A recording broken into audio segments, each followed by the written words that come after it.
For retail, let's welcome National Retail Federation President and CEO Matt Shay. Matt, thanks for joining us. You got a little bit of a reprieve when it wasn't $300 billion. Some still left on it. Was that you probably embrace that, but you wish it was no more additional tariffs at this point? Yeah, Joe. Good morning. I think that's right. I mean, certainly, we're pleased to see the administration decide not to go forward with the proposal to impose tariffs on that full range of that fourth tranche of goods and to delay some of those until December 15th. So that's a plus. And you saw the markets and the analyst community respond positively to that last week, as well as retailers welcome it. There's still a substantial number of goods that are going to be impacted by the tariffs that go into effect in September, and just in a little bit less than 2 weeks. Still $110 billion worth of goods in the electronics and apparel categories, among others. So we're not out of the woods, and we've had this conversation off and on for the last couple of years about the impact of tariffs generally, and up to now we've been able to minimize the impact on consumers, and now we're at that point where if the administration goes forward, there's nowhere to put the tariffs really. Look, you're except sure on we're there now? goods. You're sure you've been saying that for a while. We're at the point now, and then we got all those great numbers on Friday. How do you know we're at the point now? And I mean, aren't you guys in retail willing to take one, at least help the president deal with China, help the long-term plans for the country? I'm sort of just taking that viewpoint for a second, that maybe we need to deal with some of this IP theft and some of the other inequities in our dealings with China. Can you just hold on a little? The farmers are still behind it for the most part. You're not. You just want everything good for retail, and you don't care. Damn the torpedoes for if they take over the world by 2025.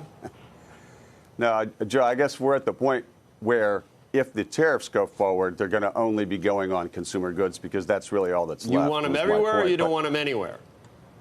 Well, I think in general, we think that tariffs aren't a good idea. Most economists would agree with that. It doesn't make sense. I know that. And it hasn't really produced much in the way of a breakthrough with China. So we don't see the Chinese running to the table because we're putting tariffs on their goods. I think the bigger issue here over the long term is how we address some of those issues. And certainly we all agree that China's trading practices need to be addressed in terms of IP theft and technology transfer, access to markets.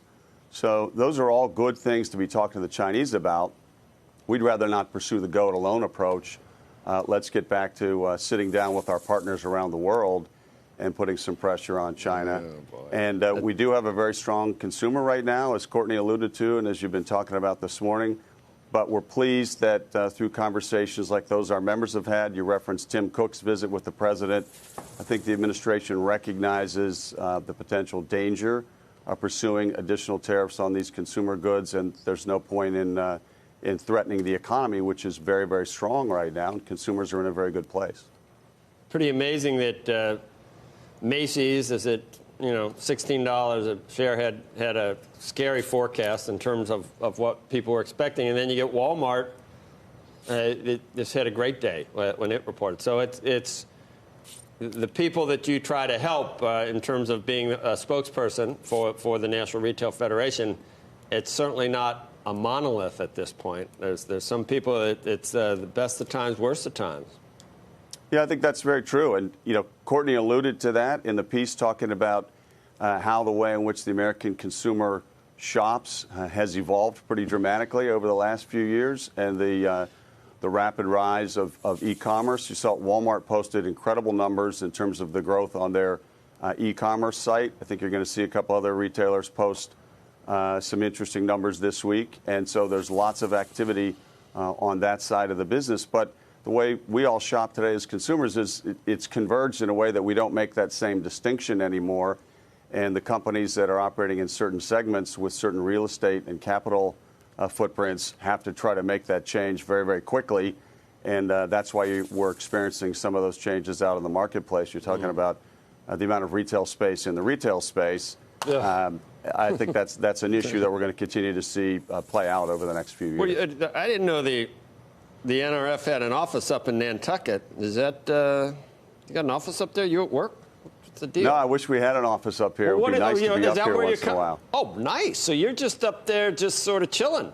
Yeah. Well, right? The kids have to go back to school eventually, so they insisted they get a little beach time. It's a great place. Andrew, it's a great place, Nantucket. It is. It's a beautiful place. Beautiful place. Why not the vineyard, Matt? Is there what causes one person to pick the Nantucket versus the vineyard? I think that's a good question. We don't really know much about this part of the world, so we're exploring. We may go over there and check that out tomorrow. Take the ferry over and see what we can find on the other Where islands. are the sharks, Becky, that you're worried about? Is that Cape on Cod. Cape Cod? That's pretty close. You see any great whites around, Matt?